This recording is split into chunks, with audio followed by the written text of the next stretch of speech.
Hello everyone, MFPallytime here, and welcome back to Heroes of the Storm. This is my final planned stop for the deep dive here with Illidan Storm Rage. And in today's video, we're going retro. This build is focused on dive, and this used to be a cornerstone of the Illidan gameplay.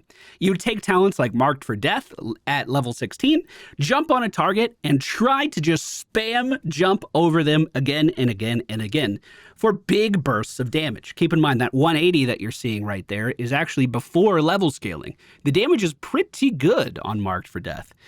Players would couple this with the Friend or Foe, allowing Illidan to not only get more dash distance on his Q ability, but also allow him to jump back to friendlies. And this used to be the main way that Illidan would get himself out of trouble. I guess coupling that with Metamorphosis mostly back in the day. However, these talents have been adjusted, and there's definitely more than one way to play Illidan now. Unbound allows you to slide over terrain with your W ability and get yourself out of a lot of sticky situations that players used to have to use Friend or Foe for. And the best part is you don't need an ally nearby for you to jump to and get to safety. I guess all that really means is there's more than one way to play Illidan right now, and that is a very good thing. But if you're feeling nostalgic like me, let me tell you, this build really brings me back. I hope you guys enjoyed today's video. If you do, please be sure to hit that thumbs up button. You can find our Heroes of the Storm deep dive playlist in the video description of this video, and we are constantly adding new videos to that playlist, new deep dives all of the time, so make sure you check it out. Without any further ado, let's get into today's game. All right, ladies and gentlemen, we find ourselves on Braxis Holdout today. The friendly team, Illidan, Nazeebo, Abathur, Brightwing, and Anubarak. The enemy team, Vala, Nazeebo, Lily, Lunara, and Stitches. Stitches could be a little problematic for us with this build because we're not taking Unbound. Isn't that wild? Immolation at level 1 is going to increase our AoE. I would actually recommend it on this match. On this map, excuse me. I'd also recommend it on the Infernal Shrines. You can get some good value from it there. Immolation simply makes you radiate AoE damage after using your dash. So when Lily uses her blinds on me and stops our auto attack damage, we still technically have a little bit of damage out there doing work. Lunara hit by the body blocks and then hit by them again, gets taken down. And I'm going to grab the first regen globe down here for me. We have evasion on our E ability, which allows us to dodge auto attacks for a 2-second window. That allows us to walk into tower range and come out relatively unscathed. It should also improve our ability to trade against this Vala here, theoretically, depending on her build. Not going to really help that much if she's Hungering Arrow. First objective of the match is coming up soon. The friendly Nazeebo is heading up top to duel the other. If we can take this quickly, I'd like to. Once again, with the Immolation aura, we radiate damage all around us, which can help out quite a lot with taking something like this quickly. Unfortunately, we just lost our Brightwing, but of course she can teleport back in pretty soon. Top lane, it's very important for our Nazeebo to hold that objective because we are delayed on the bottom one right now, but the enemy team doesn't seem too eager to move in on those. With the objective now pushing, we're going to get behind the Stitches, pop evasion, and then try our best to auto-attack this Vala a few times. The spell damage from these guys might change some of my late-game talents a little bit, depending on how hard this Lunara is hitting me. I'm just trying to side strafe to dodge the Hungering Arrow. We're going to move in on the Stitches, and I was intending to body block him, but he didn't move the way I was expecting. Good polymorph! Stops Lily from being able to heal, and we jump into position to take her down. Sweeping strikes, gaining more lifesteal. Oh, do we want that, or do we want physical armor on dive? I might want the physical armor this game, actually. Let's do it. Using dive grants 75 physical armor, allowing us to move in and trade with the Vala a little bit better. Again, she's not an auto attack build, but still does a lot of auto attacking. Gazebo for the enemy team, chased down by the spiders of our very own Witch Doctor. And it looks like we are in control of the objective right now. I'm going to step up and try to body block this Stitches to the best of my ability. The Anubarak is certainly going to help out with that cause. Jumping back in front of him again, we pop evasion as we are under tower and completely dodge all of those shots. The top hat from Abathur is certainly helping me out a lot in this match. I don't think this would be going as smoothly without that. It's a lot of on-demand healing. And Brightwing has a lot of AoE healing, but if I get hit with a lot of single target stuff, that can be hard to manage. The Abathur top hat is kind of filling that gap in very, very well for us. We need to make sure we continue to use our W. Keeping up Immolation Aura is very important. Remember, with Illidan, every time we auto-attack, not only are we healing, we're lowering our cooldowns as well. I'm going to go ahead and dive in on the back line. We are going to be blinded here pretty soon, but by jumping around, we should... Hey, there we go. Should be able to pick up a couple of kills at least.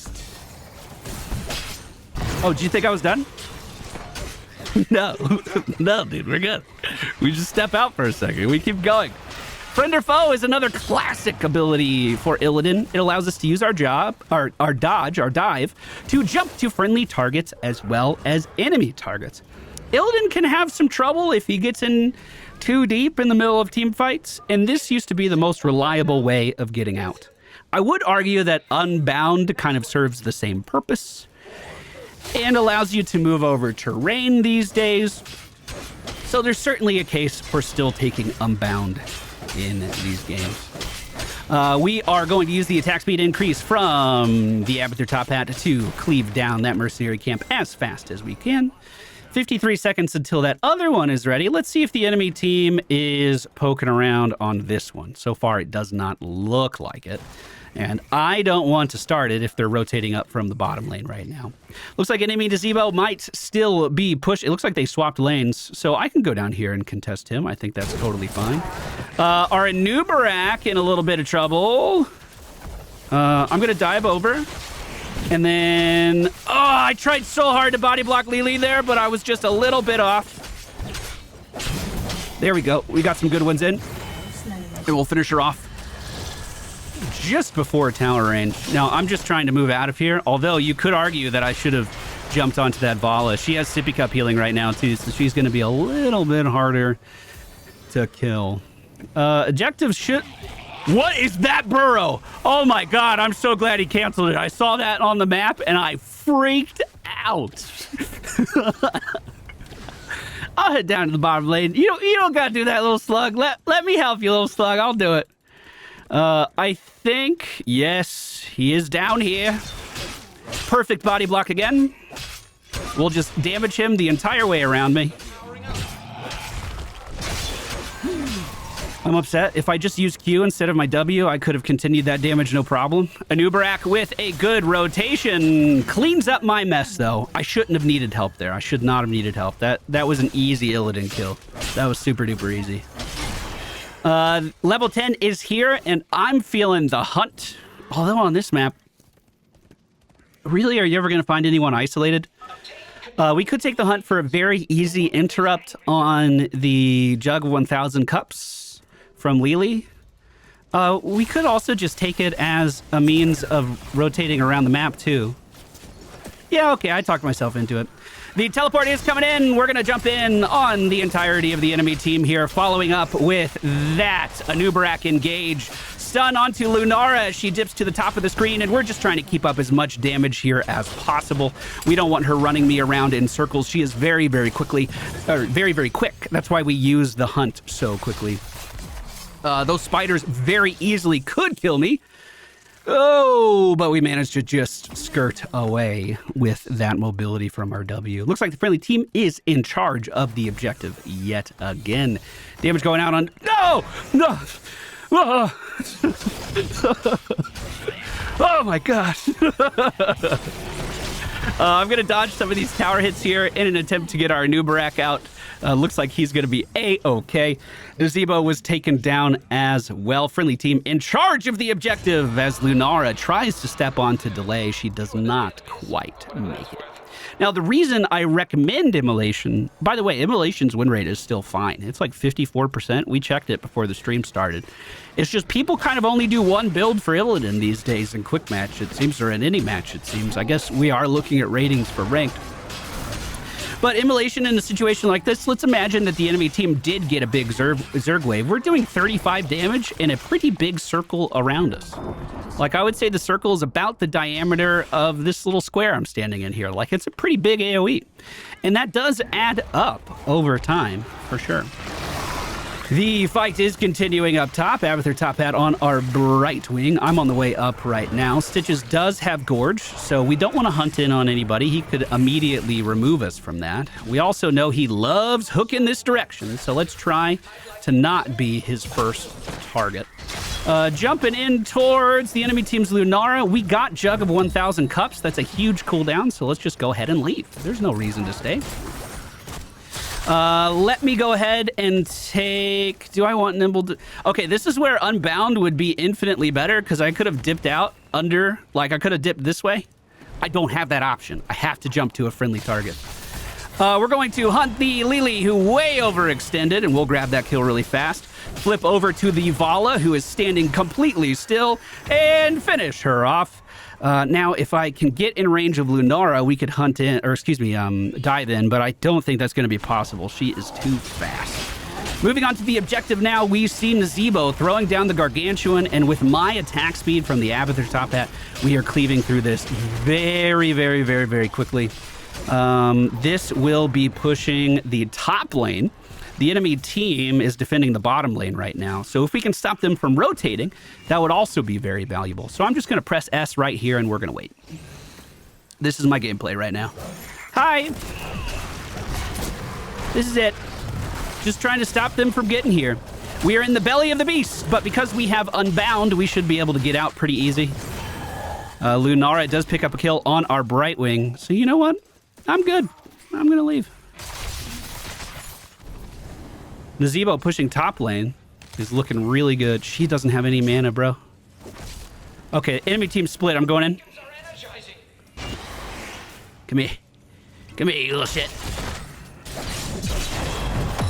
She can jump again. Oh, I'm in trouble. Woo! Woo! That got a little scary. When that third person showed up, I don't know about that anymore. That was getting a little too sketchy. Once we hit level 16, we're going to get another really big power spike, and this used to be the main way that Illidan did his damage. Isn't that fucking wild? You just dive onto enemies over and over again. You move in and continue to auto-attack, and then when dive comes up, you use it again. And somehow, that just deals more damage the more you do it. We're not there yet, so of course we didn't see any of that. The Cocoon did stop the Jug. We almost formed the perfect triangle. It was good enough to pick up the kill on Lily. Friendly team with a 2-level lead right now and a bunch of pressure on the map. It does look like Nazebo is contesting our Nazebo up top. This, oh, is that, are we a zombie? Nice. Things of the Deep is fun. Okay. I think we wait here. Don't show just yet. Kill that Wisp. Enemy team knows where I am. We're going to take Mark for Death now. And we're just going to walk towards this Lunara now.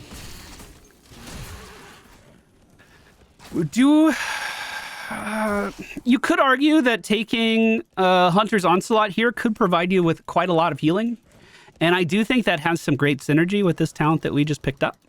Because as we dive in on an enemy, the second one is always going to deal like bonus critical hit damage, basically. So that means we're getting healed for more bonus critical hit damage as well. Nazebo trying to escape from the top of the screen. We jump onto him and we don't let him go. I was gonna hunt that, but that seemed a little excessive. 461 damage for just pressing Q, which you were gonna do anyway. You know what I mean? You were gonna press Q to get in position there anyway.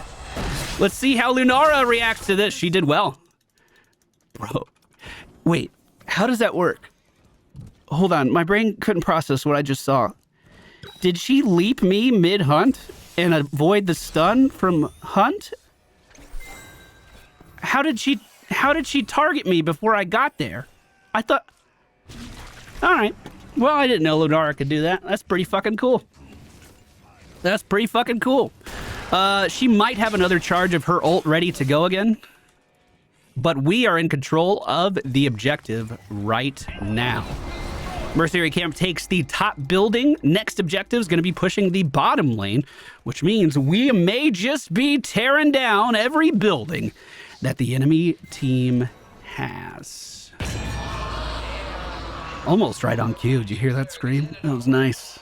That's production value right there, boys. That's what we strive for. As Illidan, you always want to be auto-attacking, but I don't want to take these minions away from the Zebo. I don't really have anything to auto-attack, so we are on a pretty long cooldown of the hunt here. Stitches will have the Gorge ready to go, probably. We killed the Wisp, so she has no vision. Vala out front was looking pretty good. I'm just going to auto-attack this for cooldown. Looking into Zebo. Evade.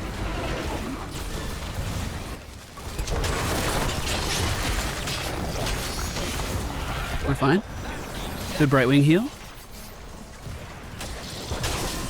I'm just gonna stun wheelie here. In the belly of the beast! We immediately get spat up with the cocoon, but that gave me a 9-second cooldown on the hunt. All right, I'm going to ignore the enemy team and hit the building. Bro, this build brought back a lot of memories, dude. This brought back a lot of memories. You guys, I've talked about this before. The very first video I ever made for Heroes of the Storm, I still remember it clear as day. It was Falstad on the Haunted Mines, and I took Shock and Awe as my ult. Like, it's just ingrained in my head. But what I never talk about is Illidan is the very first character I played. I went into try mode, and I was just hitting stuff, and I loved it. And if it wasn't for Illidan, I don't know if this game would have gotten its hooks into me. Ooh, level 49. Oh, level 48. Oh. We topped out on hero damage that game somehow. I'm going to assume it was because of the help of the Abathur. This is the classic Illidan build in my book, Immolation into Reflexive Block. Again, you could have taken the healing at level 4, and I think that would have some great synergies as well. Friend or Foe allows us to jump to allies or to enemies alike, and also increases that dive range even more.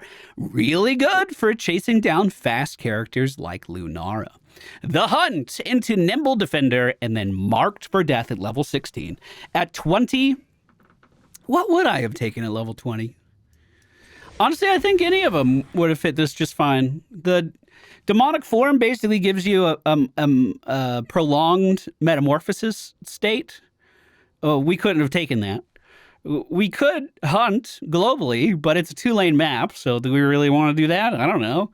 Nexus Blades gives us more damage, but we're not really auto-attack focused. And Bolt of the Storm would increase my mobility, I guess. I guess because we don't have Metamorphosis, Bolt of the Storm might have been pretty okay in that game. That's going to do it for our Illidan Deep Dive. Those were the 3 ways to play. I hope you guys enjoyed the ride.